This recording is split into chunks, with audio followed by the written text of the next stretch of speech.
पिंपरी चिंचवडमधील मनीषा ढगे, ज्या कवयित्री तर आहेतच पण त्याचबरोबर समुपदेशक आणि निवेदक देखील आहेत. नमस्कार. कवितेचं शीर्षक आहे मी.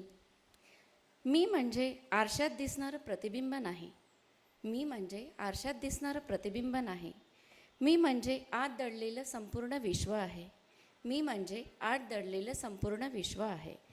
लोकांच्या नजरेत मी कशी दिसते यापेक्षा माझ्या नजरेत मी काय आहे हे जास्त महत्त्वाचं आहे.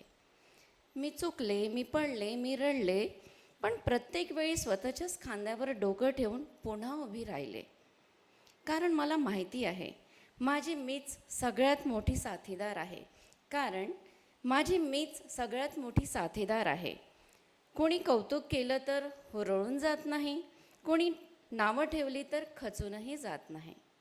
मी माझ्या किमतीची जाणीव इतरांच्या शब्दात शोधत नाही. मी माझ्या किमतीची जाणीव इतरांच्या शब्दात शोधत नाही.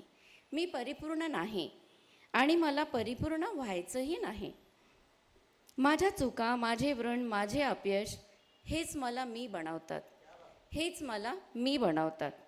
मी कोणासाठी बदलणार नाही, पण स्वतःसाठी मात्र रोज घडणार आहे. मी कोणासाठी बदलणार नाही, पण स्वतःसाठी मात्र मी रोज घडणार आहे. मी कोणाची सावली होणार नाही, मी माझ्याच उजेड होणार आहे. मी कोणाची सावली होणार नाही, मी माझाच उजेड होणार आहे. आज आरशासमोर उभी राहून स्वतःला स्वतःलाच सांगते, अगं मी, तू आहेस म्हणून ही जग सुंदर आहे. तू आहेस म्हणून ही जग सुंदर आहे.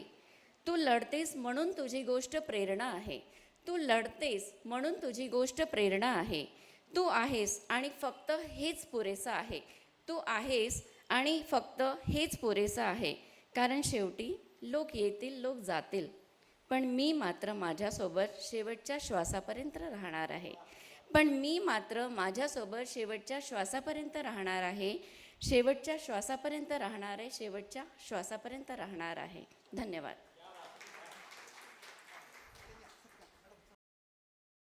मनीषाताईंचा सन्मान करावा.